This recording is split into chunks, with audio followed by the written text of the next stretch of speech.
இன்றைக்கி நம்ம சப்பாத்திக்கு ஒரு சைட் டிஷ் பார்க்க போகிறோம். அதுக்கு உருளைக்கிழங்கு, பட்டாணி, கேரட் இதெல்லாம் உப்பு போட்டு வேக வச்சுக்கணும்.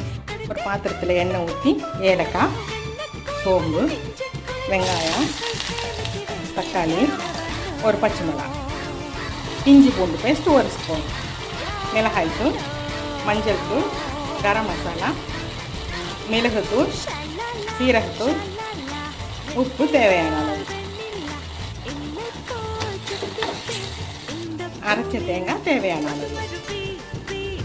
லேசாக கொதி வந்தவுடனே வேக வச்ச காய்ச்சலையும் அது கூட சேர்த்துக்கணும். தண்ணி கொஞ்சம். இது எல்லாத்தையும் நல்லா கலந்து விட்டு ஒரு மூடி போட்டு வேக வைக்கணும். குருமா சூப்பராக ரெடி ஆகிடுச்சு. கொஞ்சம் கொத்தமல்லி கீரை. இது சப்பாத்திக்கு மட்டும் இல்லை, இடியாப்பத்துக்கும் சூப்பராக இருக்கும். பிடிச்சிருந்துச்சுன்னா நீங்களும் ட்ரை பண்ணுங்கள். தேங்க்யூ.